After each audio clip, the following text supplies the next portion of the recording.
มาหาเจ้าเพิ่นว่าจังได๋ก็บ่จิตไม่ถ่ายคลิป เพิ่นบ่ให้ถ่ายคลิปไปกันหลายคนก็ได้เพิ่นว่าบ่ให้ถ่ายคลิป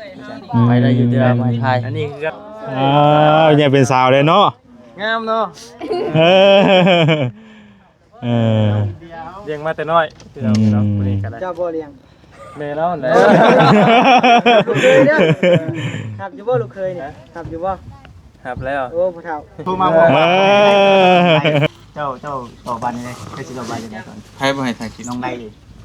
ไปเบิ่งจริงครับ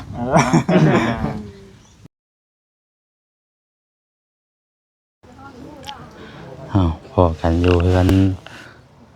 นางพี่น้องมื้อนี้เนาะเขามาหาทางน้องแต่เพิ่นก่อนพี่น้องมื้อนี้เนาะก่อนสิเดินทางเข้าไปทางบ้านโนนสันพี่น้องพบพ่อกันอยู่พี่เนาะกำลังรวมโตกันทางนี้ก็ได้เนาะสบายดีเด้อเนาะสบายดีโอ้ยสบายดีเท่แท้บ่ เอ้าเนาะใส่กะเพฮะใส่กาแฟโดดถ่ายกาแฟเนาะช่วงที่ถามหากาแฟเลยเนาะกระเป๋ากาแฟช่ำช่วงนี้มันมีขายย่องได้ไปย่องเลยเนาะตรงเนาะตรงเบิดบ่จิตได้ตรงนี่จิตโอ้ยน่ะแปลได้ดีเนาะช้ำเนาะกำลังตรงช่วงปลายเดือนติแม่อีกแล้วบ่จังได๋บาดนี้สิเตรียมโตไปพุ่นน่ะบ่ยาวมีแต่รอหัวหน้าเฮาและเราหน้าทีมเฮาได้เป็นเพิ่นสิว่าจังได๋ครับได้ยินบ่จิตว่าเพิ่นมาถ่ายคลิปบ่ใช่น่ะโทรมาหาบ่จิตเมื่อกี้นี่นี่ผู้นี้แหละตรงนี่ใช่น่ะตรงอีหลีเปเต็บให้เพิ่นปีกบ้างเลยเด้พวกเพิ่นพี่ตรงอยู่บัดนี้เนาะเพิ่นโทรมาหาเจ้าเพิ่นว่าจังได๋ก็บ่จิตไม่ถ่ายคลิปเพิ่นบ่ให้ถ่ายคลิปไปกันหลายคนก็ได้เพิ่นว่าบ่ให้ถ่ายคลิปไปได้อยู่แต่ไม่ถ่ายอันนี้คือคำสั่งน้องไรคำสั่งน้องไล่บ่คือคำสั่งไปตัวนี้น้องไล่สั่งว่าไปนำกันหลายคนก็บ่ให้ถ่ายคลิปเนาะเพิ่นเป็นคนเว้าเนาะจังว่ากันพี่น้องสิว่าได้มีบ่ล่ะแม่นแล้วกันมาแล้วออกจากบ้านกูไว้แท้ไว้เฮ็ดบ่กินนี่ครับบ่ได้ยาวน่ะแม่นนะยั่วเลยเฮาสิไปเรียนรถอยู่ไสบัดบ่เรียนแล้วอยู่นี่แหละถอยออกนำกันนี่แหละถอยออกไปเลยเนาะมันสิมีทางนึงแวกอยู่หั่นเด้สบายดีแหละสบายดีไผน่ะไผโอ้จีบเด้อเอา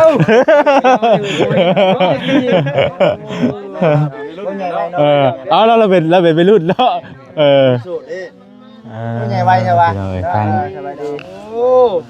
น้องยังเกาะเจ้าน้องกองคำโอ้มาแต่โรงเรียนเนาะกองคำเด้อสบายดีเด้อบ่กองคำเด้อกองคำกองคำกันได้ดีกะ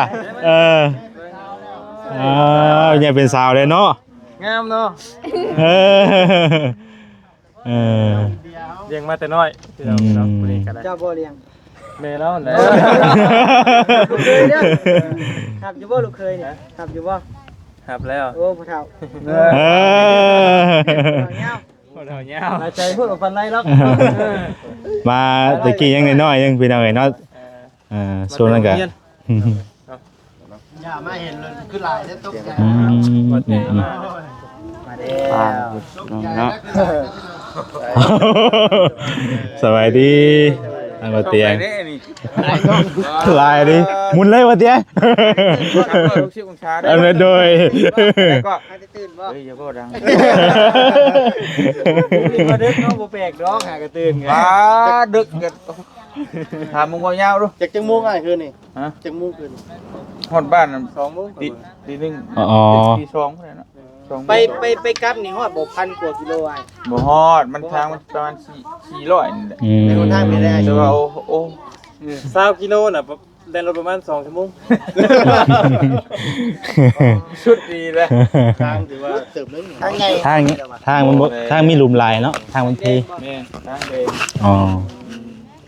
ทางเดินยาวเลยอันตรายทำมือหัวยาวหัวนูเลยนะโยกไปโยกมาอยู่เนาะหัวยาวไปให้คนสูงเนาะโมเมนต์เนาะผู้นั้นซ้ำเนาะหัวชนฟ้ารถเธอไปใช่นะเดินรับไปนั่นได้ยันเพื่อนถ่ายอยู่ไปคนละไปคุยกันจะพูดเนาะโดยโอ้ยรถโอ้ยอย่างก่อนรถมาเตียงนะออกก่อนเนาะ เพราะว่าทางนั้นก็ถ่ายอยู่เนาะโทรมาหาทางบ่ติดว่าเพิ่นว่าจังได๋ก่อนทางนั้นน่ะ ถ่ายคลิปว่าซั่นมาเด้อแต่ว่าทางในบ้าน บ่เนาะ แล้ว อ๋อ ในบ้านบ่ได้ ในบ้านบ่ได้เว้าดอกมี ในบ้านบ่ได้เว้าดอก มันก็ต้องได้ถ่ายคือเก่าแหละเนาะนั่นเนาะพี่น้องเอ้ย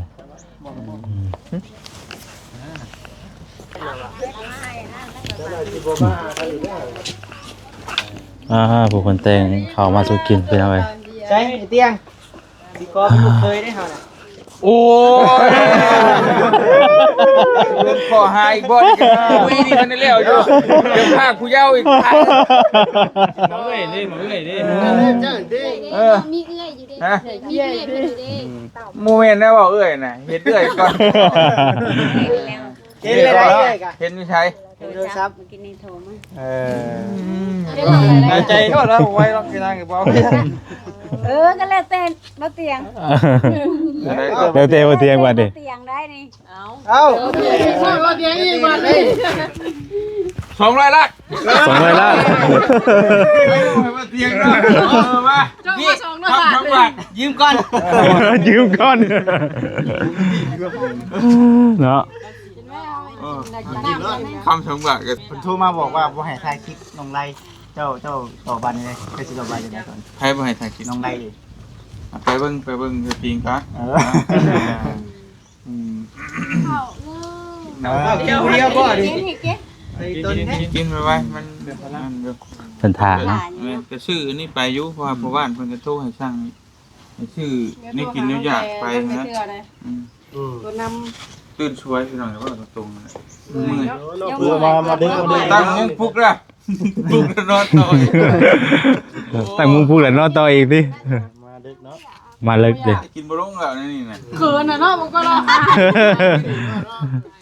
เต็มเลยเว้ย เต็มเลย อิ่มบัดนี้เนาะ น้องแต่ก็ยิ้มแหละ กินบ่ลงกันเลยไป นี่แต่ว่ากินบ่ลง คือมาถ่ายแต่ข่อยผู้เดียวว่าซั่นได้ดิ มันกดดันอยู่ดิ เด้ไปถ่ายรูปนั่งหน่อยนี่ก่อนบ่ได้ถ่ายไม่ได้ น้องอันอินเดียที่ว่าสม มา เด็จ ถ่ายให้ นี่จะเป็นสาวเลยดิ ทำแม่แล้ว มันช้ โอ้สองนี่บ่ เอ้ยจริงๆบ่เทิงเจ้าสิเย็กอยู่ไหนก็บ่เทิงเนาะบ่เทิงว่า ให้ตัวเย็กไปด้วย สีได้เลยแกได้สีได้ แต่ติงเย็กก็ยังบ่ช้ำ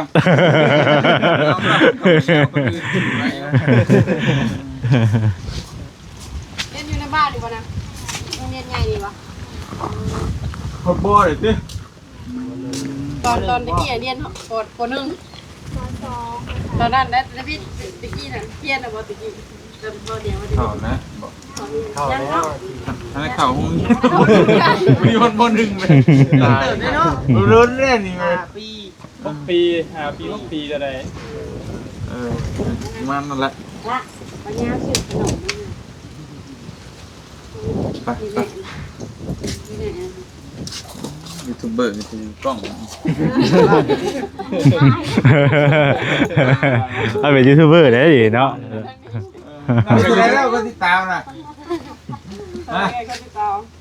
บ่หลายนะ บ่ไรว้า 3,000 เด้อบ่ไร ฮะ โบราณ30,000 30,000 คือว่า 3,000ผู้ เอ เบิ่ง อมื้อนี้ต้องได้เพิ่มขึ้นแน่นอนมื้อนี้เนาะโดย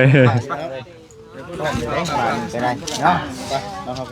เลือกเลยว่าจะขึ้นขั้นใดเนาะไปเรียนกีฬาต่อจำวันนี้ค่ะ ไปว่าเลย ไปแข่งกีฬาแต่เลย ไปสิขึ้นคันนี้โปรดซันเสียก่อน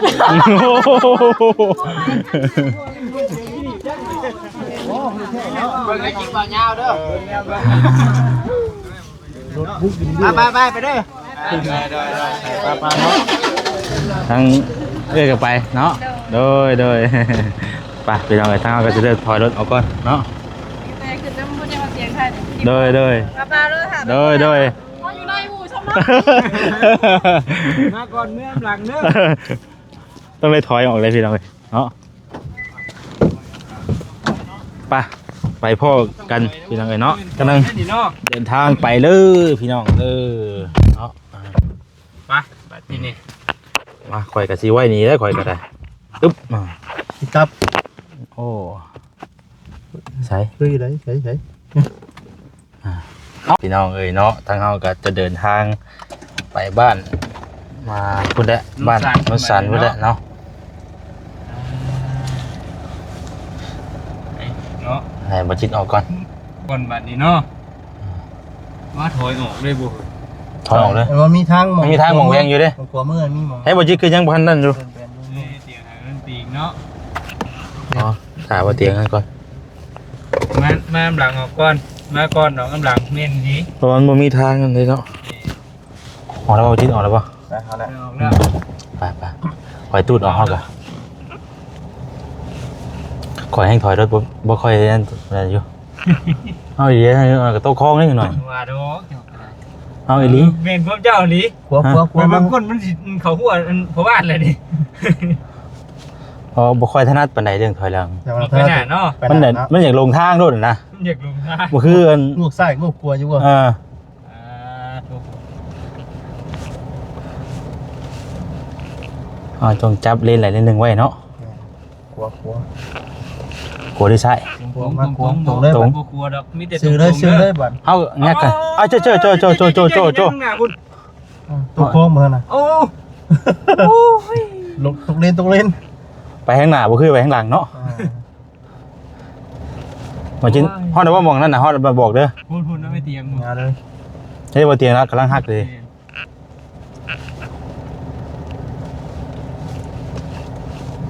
รถวันนี้บ่ได้มีกล้องเลยเนาะ ใส่เวนแนมเวนอย่างเดียว เอาชิคือกันนี่เราก็เดี๋ยวจะวนเราเรียกอะไรเฉยเนาะกำลังถอย คิดออกไปเลยบ่น่ะ ฮะ เอานั่นเลยบ่น่ะ มาฮักบ่น่ะ ขอยาวด้วยบ่เขียนได้ว่าจิตแถวยาวเลยเขียนอะไรเรียบบ่ ใช่ฮอดได้บ่อ๋อหมองนี้บ่ นี่ โอ้เดี๋ยวแล้วข่อยเนาะฮักลงอีเนาะ ตายแล้ว ฮะ ตายแล้ว กายเลยเ เจ้าต้องให้กันเนื้อ ใจเย็นมาเดียว โอ้ยเนาะ เพิ่ง เราต้องหักทีมา เดี๋ยวหัวมัน ข้าหักจ้อมันสิเข้าหัวหัว ได้อยู่ มันยังเสียงไว้เนาะ เสียงเขาแล้วนิ่งๆน้อยๆเขา ไป เป็นตะยะทั้งหนึ่งเนาะ 186องศา อ้าวมันคือข้าวป้าป่ะนี่ฮะ เดินหน้าไหมโอ้ โอ้ อยู่เว้ยเนาะ ตกใจข่อย สะอกต่อตกใจได้นี่ฮักชุดเลยหมุนป้ารถข่อยกันเลยขับกลับไปรถ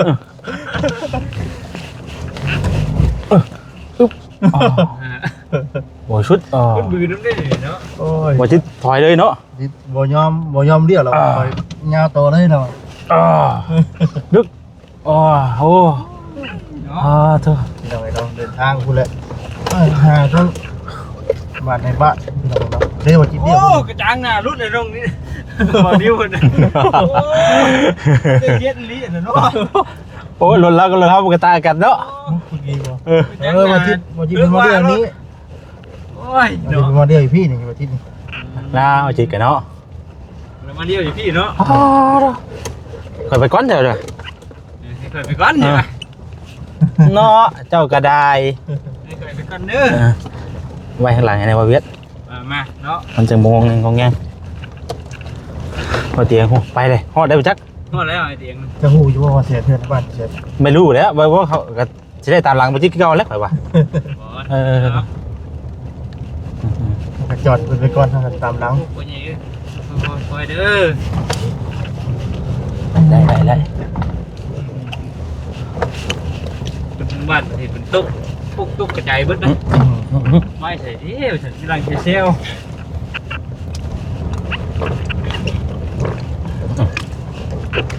ยืนห้ามข่อยก็ได้โอ้ย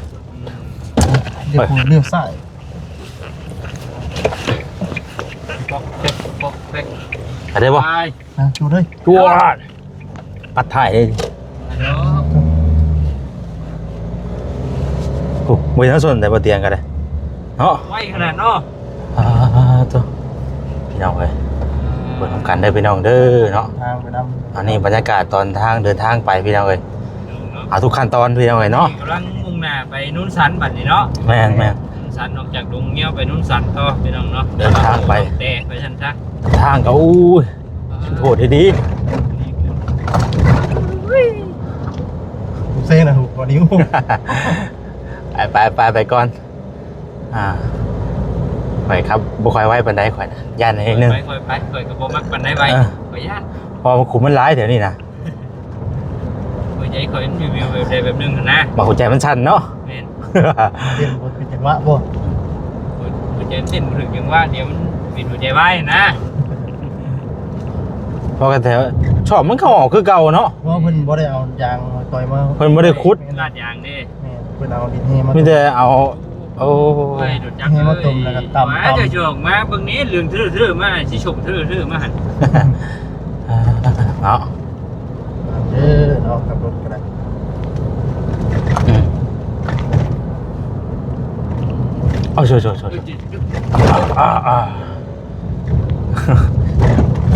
มันกะนั่นคือมันบ่นั่นในทางนี่แหละ เนาะผู้ใดมีแต่ว่าไปเบิ่งน้ำกันกันจังไดอยู่นุ่นสันบัดที่นี่เนาะ มันสั่นบ่ ไปพี่น้อง บัดมันสั่นเนาะ ทางนี้เด้อเนาะเอาสบายดี โอ้ยอีกจังหน่อยข่อยอีกหน่อยมันโอ้ปานิวป้า ขึ้นไป ไปข เนาะ นาดเนาะปลูกไป เดี๋ยวถ่ายทางให้พี่น้องเบิ่งน้ำกันพี่น้องเอ้ยเนาะหลายคนดูได้มื้อนี้น่ะบ่ทางน้องไล่บ่น้องคือน้องไซบ่เนาะ ไอ้ มากันหลายคนบ่เตียนแล้วก็ยังว่าเดี๋ยวจังว่ากันล่ะว่ะ ว่าบ่ให้ น้องไล่ว่าบ่ให้ถ่ายคลิปว่าบ่ให้ถ่ายคลิป มันบ่แล้วเจ้ามีโอ้มันเนาะคือมื้อนี้น่ะเป็นมื้อที่นั่นได้มื้อนี้น่ะท่านผู้ใหญ่เพิ่นสิฮู้ว่าจะเนาะเบิ่งก่อนแล้วจังว่ากันเนาะบ่เตียงเบิ่งก่อนนะว่ะติดตามเบิ่งพี่น้องเอ้ยเนาะว่ามันสิเป็นได้เอ้ยใช่ป่ะใช่โอ้ยผมก็พอคุมเนาะ เอาทางไหนก่อนก็จะได้ขอจบคลิปซะก่อนเนาะมีอะไรไปต่อกันอยู่ที่เพื่อนในบ้านพี่น้องเนาะกดไลค์กดแชร์กดติดตามหน่อยเด้อพี่น้องเด้อสำหรับการไปก่อนแล้วเนาะ พี่น้องเอ้ยโอ้โหทางแถวนี้มันโหดเอาไม่เหมือนกันนะคือตกลงหันตกคลองเลยกินนี่ เนี่ยโกงตุกลูกปัจจุบันเนาะ เลี้ยวขอยจังหวะไก่ไว้ โอ้โหซักกำลังลงทางก็ดี พี่น้องเลย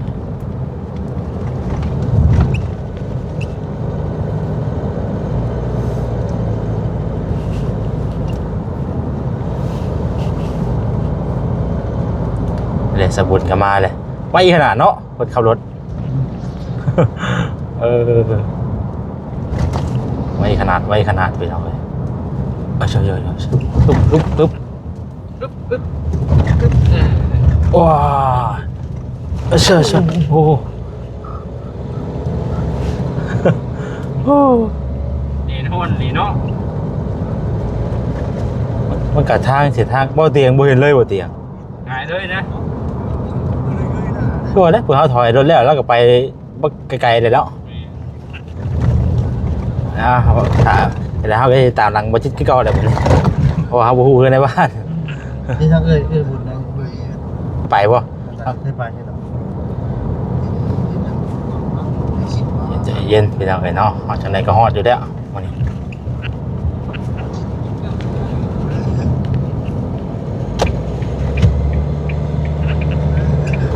ใช่ยังไงนี่กำลังว่าสิแซะมาไปพ่อคุมเนาะ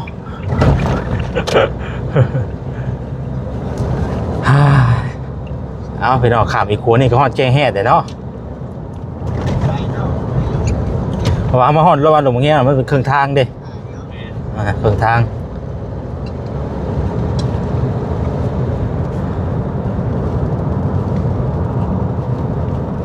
แม่นบ่เจ้าบ่หรือว่าบ่แม่นแม่นอยู่เนาะ ติดตามเพิ่นน้ำกันเด้อพี่น้องเอ้ยทางบ่แซนก็จะได้ขอตัวก่อนบัดนี้เนาะเวลามันก็ยืดยาวพอสมควรแล้วติดตามเพิ่นน้ำกันพี่น้องเอ้ยเนาะที่พลาดจังไงก็ขอโทษขออภัยนำเวลาอยู่ดีมีแฮงเด้อพี่น้องเด้อติดตามต่อไปพี่น้องเอ้ยเราคลิปนี้ลาไปก่อนอยู่ดีมีแฮงเบิดทุกผู้ทุกคนเด้อพี่น้องเด้อเนาะติดตามเบิ่งไปฮอดเทือนในบ้านเนาะว่าเพิ่นสิคุยกันจังใดตอนนี้ก็ติดตามทางเฮาก็ติดตามคือกันแต่พี่น้องรุ่นคือกันทั้งอันผู้ไปนี่ก็ได้ ไปเนาะ